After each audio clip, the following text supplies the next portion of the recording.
Hi everybody and welcome to this special pop-up webinar. I am Ziv, a web designer and Elementor's lead educator, and today we're going to be building a lead generating form pop-up from scratch.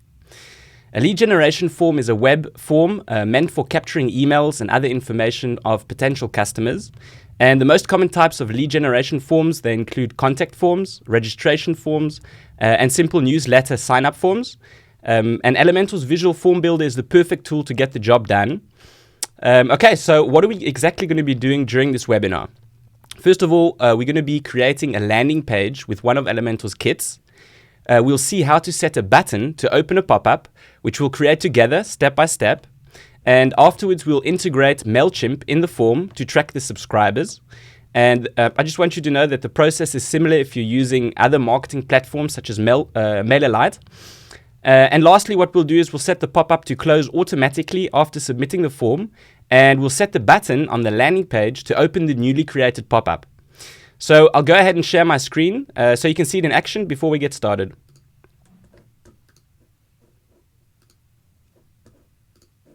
There we go. Okay, so this is the landing page we're going to be building. And over here we've got the button with the email icon over there. This is the pop-up that we're going to be building from scratch. As you can see, it's got some motion effects going on over there. And it might seem like a little bit of an intricate pop-up, but we're going to be building it step by step, so don't worry about that. Let's just go ahead and fill this in. Okay, so let's say somebody wants to subscribe to a newsletter, or he wants to have a chat. So we'll go ahead and fill in his contact details.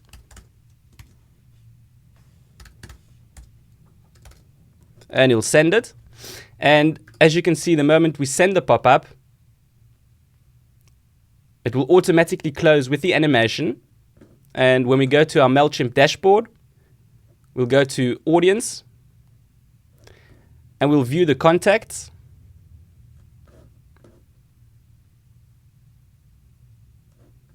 And as you can see over here, we've got the email. It's registered in the contact details over here. And I just want you to know over here, the Elementor audience, I already created that before. You can use audiences and groups to organize your subscribers. You can use them in forms, regular campaigns, and also automations. Soon I'll show you exactly how to set it up. And I just want you to know that you can apply these skills that you're going to be learning during the webinar to create your own attractive converting form pop-ups on your websites, on landing pages, all different types of businesses, whether you're in the hospitality industry, restaurants, software as service companies, gyms, e-commerce, and a lot more.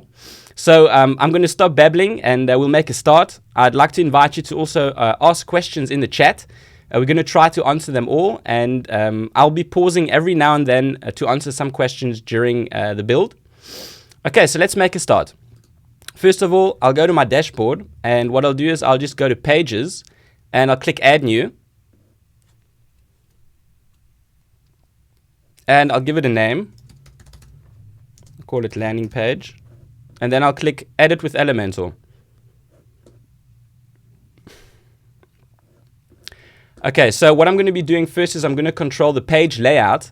So I'm just going to go to Page Settings. In the left bottom corner over here, we've got the Page Settings. And as you can see, we've got the page layout. So for our example today, I'm going to set it to Canvas. Okay, so this is without a header and without the footer, because we need a landing page. And we're going to be focusing on creating the form pop-up and its integration. So now that we've got this set up, what I'm going to be doing is I'll go to the library. So I'll click over here, and I'm going to search for the digital agency kit. So I'll just type that in, and I'm just going to go ahead and insert this page. Okay, also, if it's important to know that you should connect your site to the template library if you haven't before, then you can follow along. So go ahead and do that. Okay, great. So this is the page. And what we're going to be doing is we're going to be focusing on this button over here. So I'll just go ahead and click it.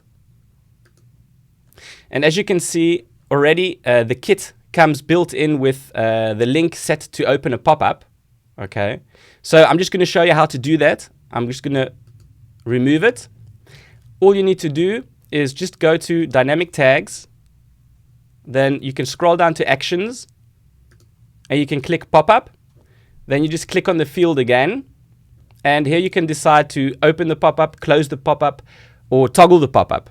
So toggle the pop-up means that if the pop-up's open, it will close it, and if it's closed, it will open it. So we're going to go ahead and set it to open the pop-up. And over here, we can search for the pop-up and then just select it and set it. Now, we haven't created the pop-up yet, so we're going to come back to this later. And then we'll make sure that the pop-up that we'll create will be set over here. So I just go and close that. And what I'll do is I'll publish our landing page. Okay, so now the page is live, so we saved it. That's great. And what I'm going to be doing is I'm going to open up the pop-up builder, and I'm going to use the finder to do that. Okay, just to save some time, and it's better for my workflow. So what I'll do is I'll hit Command or Control plus E to open up the finder. And I'll very simply, I'll just type add new pop-up. As you can see over here, add new pop-up. And it's important, what I'm going to do now is I'm just going to hold down Command or Control before I click it, so it opens up in a new tab. And this way, the tab that's open right now with the landing page, it will still be there, which we're going to come back to, so that's better for my workflow. So I'll go ahead and hold down Command and click Add New. There we go. Now, we'll create a new template, so I'll just call this Form Pop-up, and I'll hit Create Template. So I'm going to go ahead and close the library. As you can see, we've got a lot of pop-ups we can choose from over here, but we're going to be building it from scratch. So I'll go ahead and just close that. And let's just check out to see the pop-up before we start building it, so we can have a clear overview of what's going on. So I'll go ahead and open up the pop-up.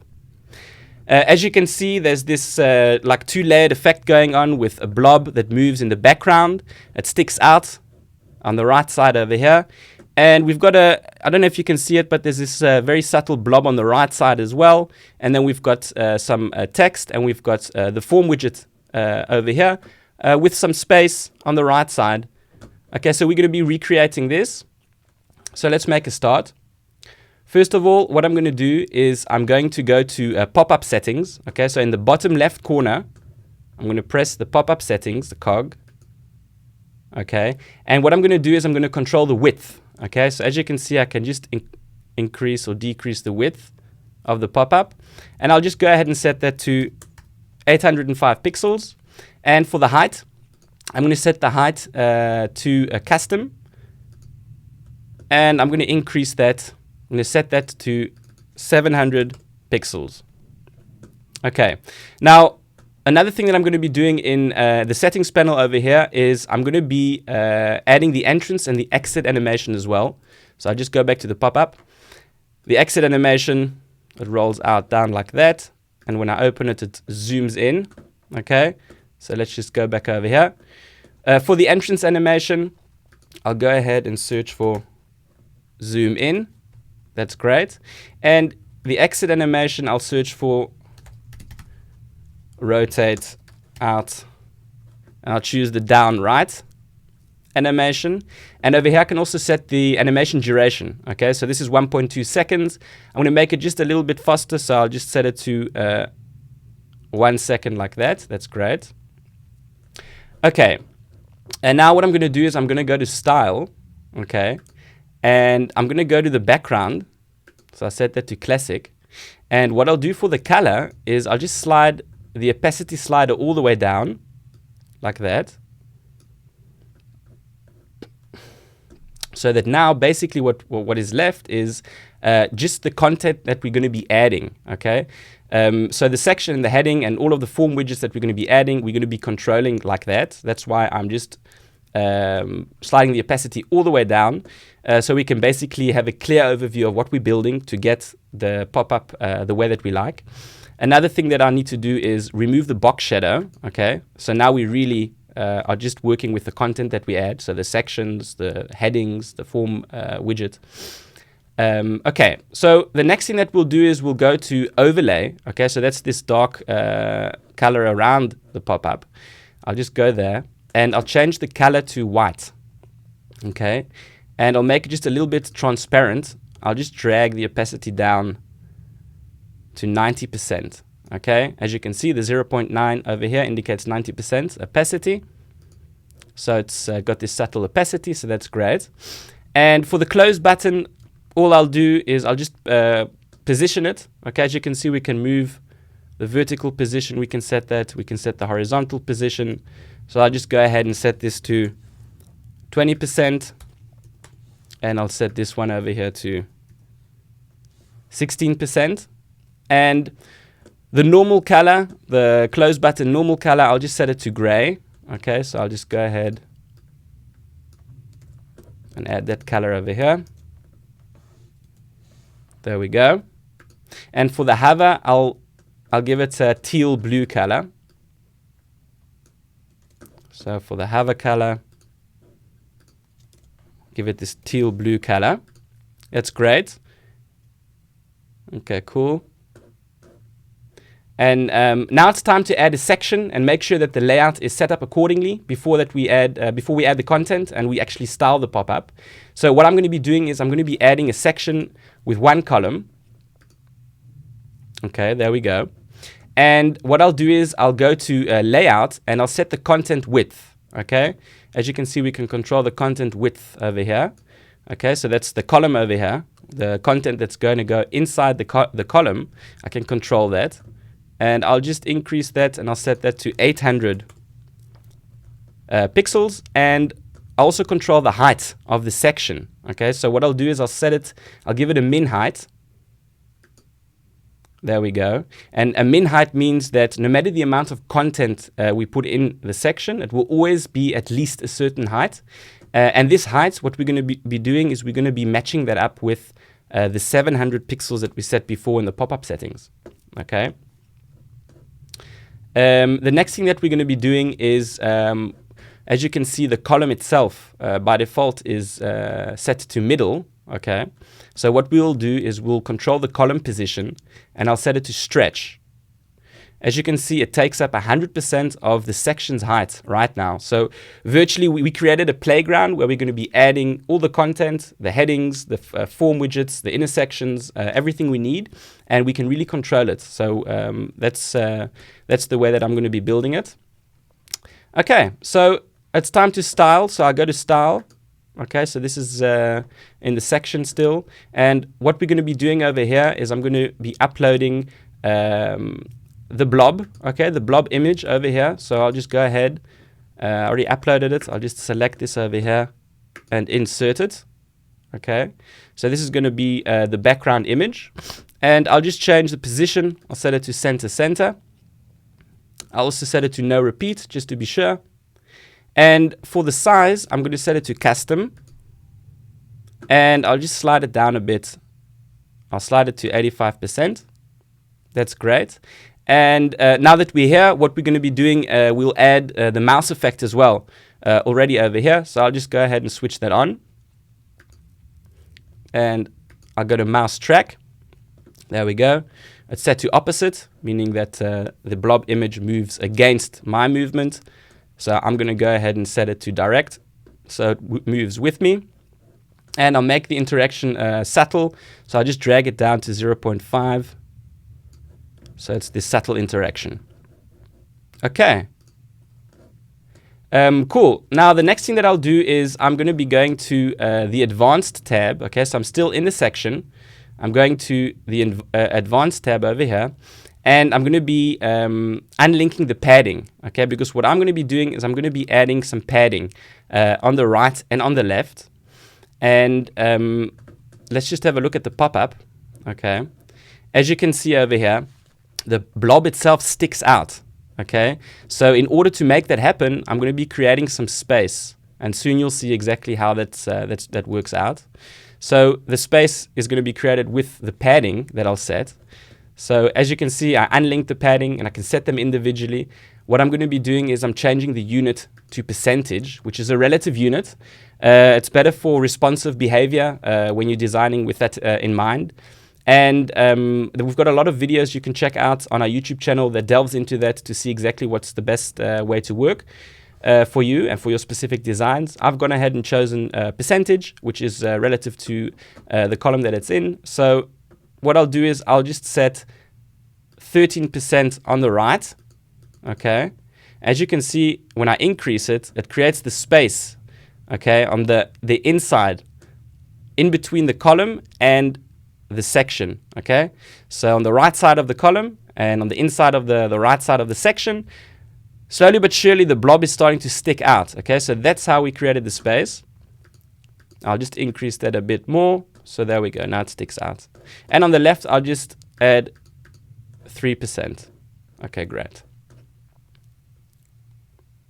Okay, now let's just check out the pop-up again. As you can see, we've got the blob background effect, okay? So there's like these two layers going on. So what I'll do to make that happen is I'll drag in an intersection, okay? And that's basically where all the headings and the form widgets, they're gonna go in that. So let's just go back and we'll go to the widgets and I'll drag in an intersection over here. And the first thing that I'll do is, as you can see by default, there's two columns in the intersection. I'm just going to remove one. So I'll just right click and delete it. So now we've got one column. Okay. And the intersection itself by default appears on top. And what I want to do is I'm going to make it appear in the middle of this column over here. So I'll just click on the column. Okay, so it's the main column over here. And I'll just go to vertical align and I'll just set that to middle. Okay, so now basically all the content that I add in the intersection in that column over there, it's all going to be automatically aligned to the middle. Okay.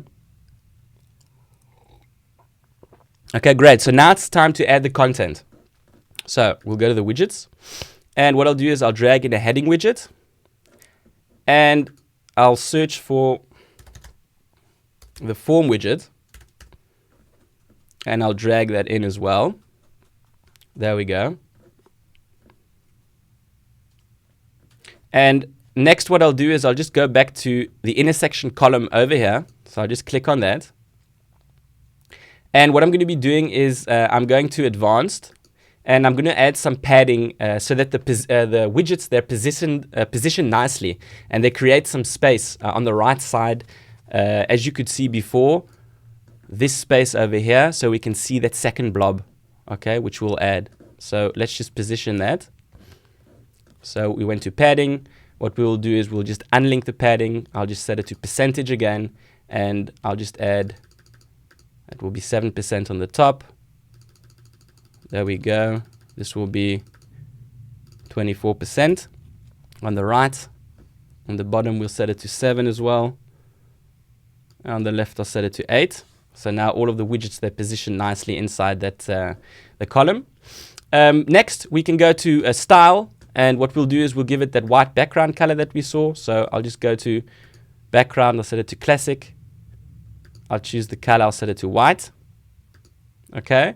And to add that second blob, what I'll do is I'll add a background overlay. Okay. So I'll just click that. And I'll choose the background type. I'll set it to classic. And I'll just select that. Okay, so this is the second background. There we go. First, I'll just set the repeat to no repeat, so it only appears once. And then I'll just set the position to center right, so it appears on the right side over there. And I'll set the size to contain. And that's great. Okay. So now to get that two-layered effect, what I'm going to be doing is I'm going to be adding a box shadow, okay, to the border. So what I'll do is I'll just go to over here, border, and I'll just add the box shadow. As you can see, there's a box shadow. I'm just going to dial that down a bit because it's a little bit harsh. So what I'll do is I'll go to the color, and what I'll do over here is I'll just drag the opacity down to 15%, like that. That's great. And what I'll also do is I'll just increase the blur a bit. So I'll just increase the blur. You can play around with these settings just to get the effect that you're looking for. Like that. That's great. And the next thing that I'll do is I'll just add a border radius as well. Just add 20 pixels. So we got the border radius. Great. So it's starting to come together. I think we could pause a bit. We could take some questions just to see if there's so many questions.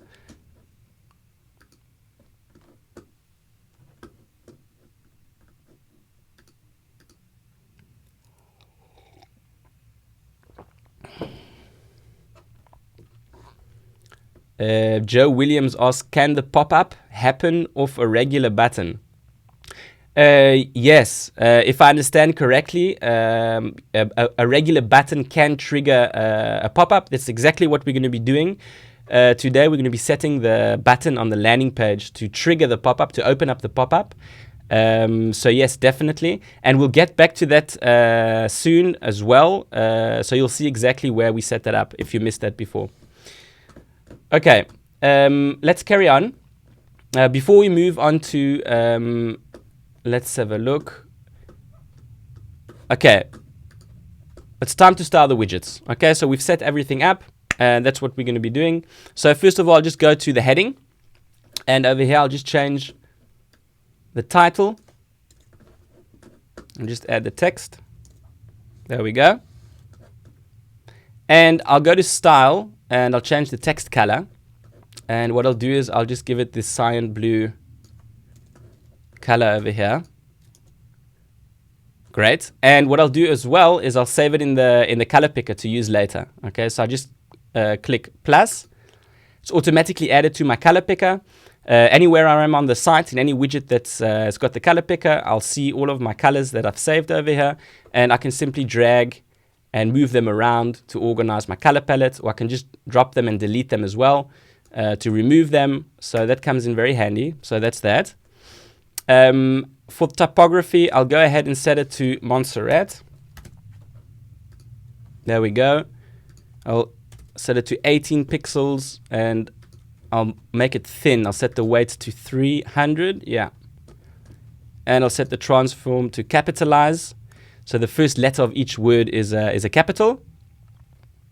Great. Now to save some time, I'm going to just duplicate the heading. So I'll just go ahead and right click and duplicate. Next, I'll just change the text quickly. There we go. That's the text. And in style, I'm going to change the color. Okay, so this is going to be this black gray color. So I'll just go ahead and change that. There we go. I'll add this to the color palette as well. Great. Next, let's go to typography. I'll just change that to Varela Round. There we go.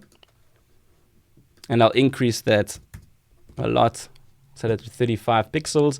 Then I'll play around with the line height a bit. Okay. 1.2. Okay, great.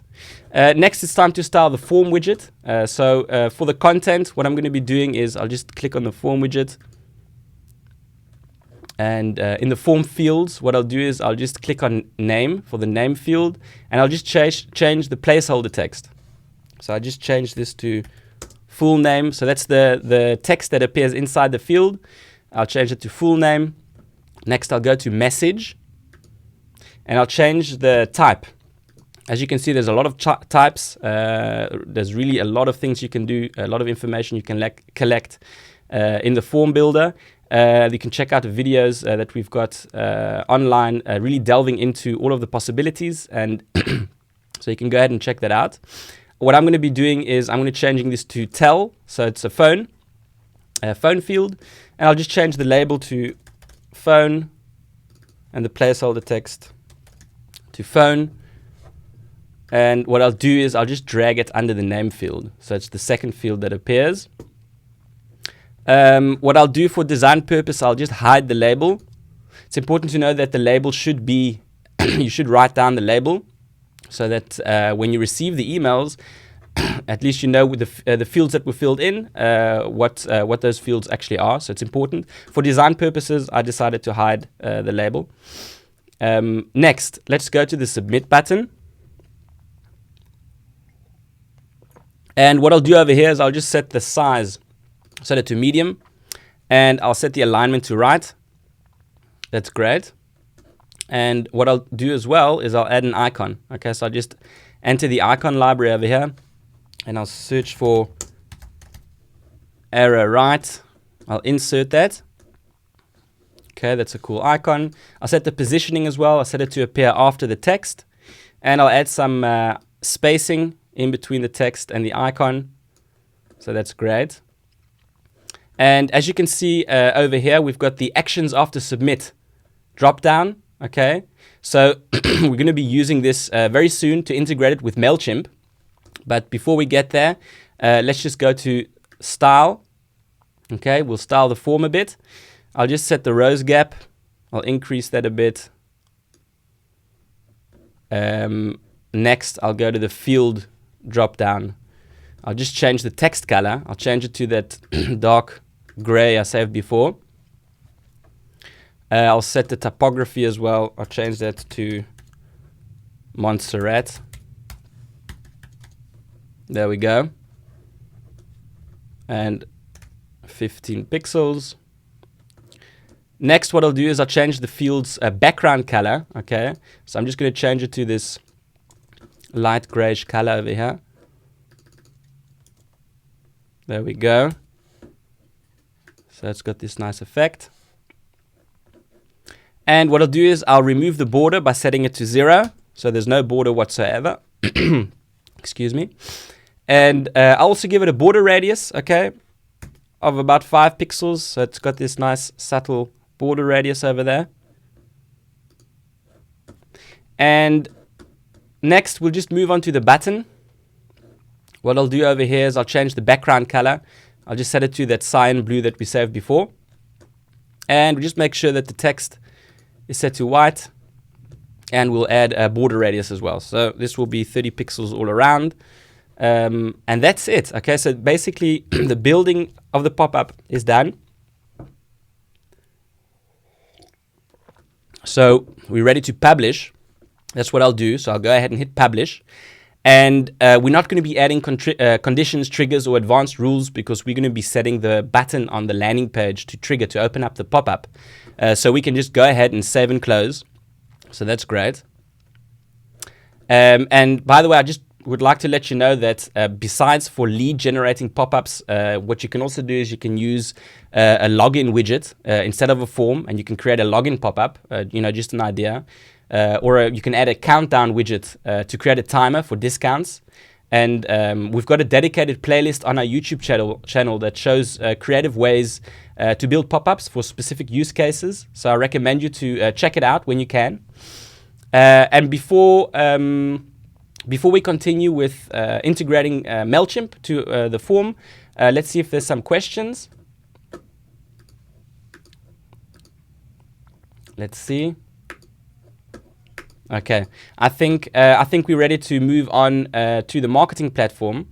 So what we're going to be doing is we're going to be connecting up the marketing platform so that all the new subscribers, just like you saw earlier, that enter their information in the Elementor form will immediately be reflected in your subscribers list on your marketing platform. So in my case, I'm integrating with MAILCHIMP. Feel free to join along if you are as well. The process is really similar if you're using other marketing platforms such as MailerLite. So what I'll do is I'll just go back to the form over here, and I'll go to content, and then I'll go to actions after submit. And over here, what I'll do is I'll just choose MAILCHIMP from the drop down. There we go. And as you can see, there's a new MAILCHIMP drop down that appears below. So I'll go ahead and click that. And it says that you need to set your MAILCHIMP API key.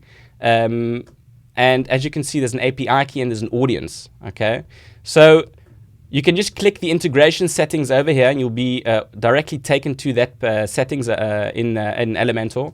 And you don't need to worry; it's going to open up in a new tab. So everything that you've done so far, it's already saved. So there's no need to worry at all. I'll go ahead and just click that, and I'll just go ahead and scroll down to MAILCHIMP. As you can see over here, this is where we need to enter our API key. Okay, so the API key you can get from your MAILCHIMP account. Okay, all you need to do is go to account,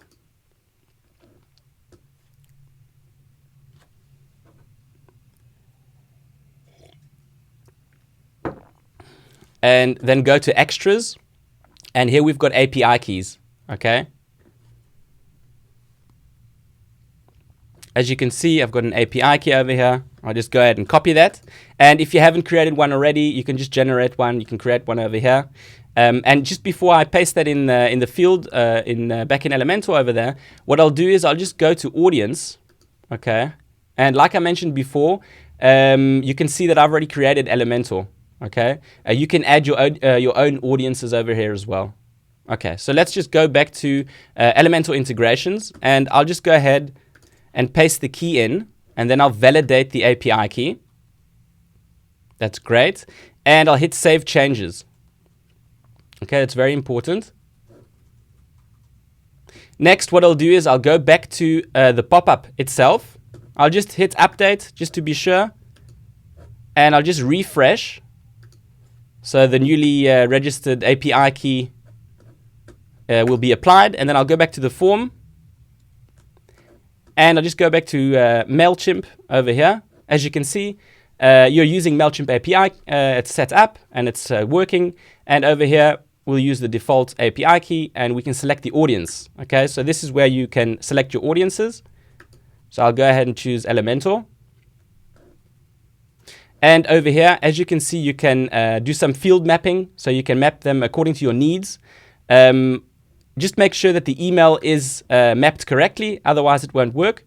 And over here, we can also add a double opt-in. Okay, so you can go ahead and select that if you want to, which basically includes a confirmation step where the contact will receive an email and has to confirm their sign up.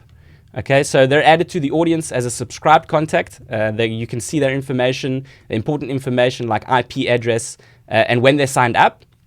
An advantage of using double opt-in, the process, is that you'll know that the email address is for a valid monitored inbox. It's recommended for companies who aren't focused on audience growth, or have low open rates or abuse complaints in the past.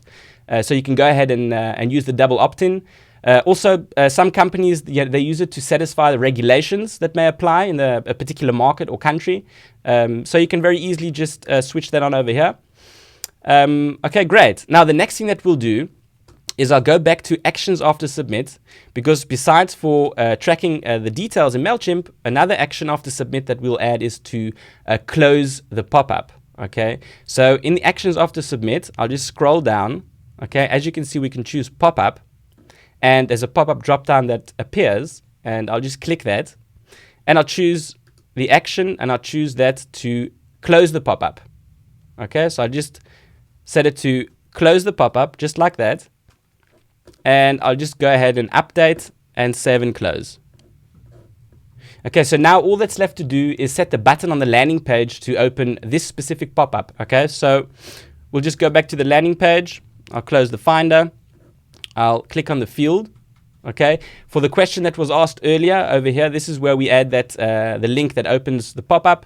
So if you didn't see that before, I'll just go ahead and do that again. Go to link, dynamic tags, actions, pop-up.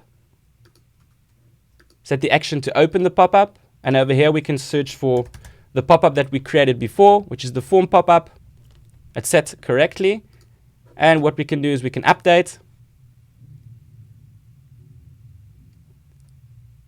And we'll go ahead and preview what we have. Okay, so this is the landing page that we created. This is the button that we set to open up the pop-up. There we go. It's got the zoom animation. It's got the motion effect, the mouse track over there. The pop-up looks great. Let's just go ahead and fill it in.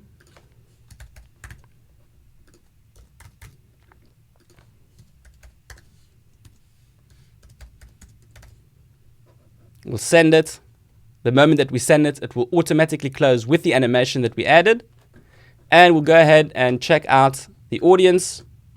We'll go to View Contacts.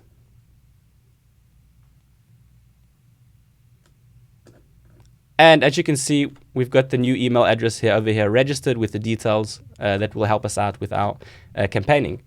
Okay, so let's see if there's any questions.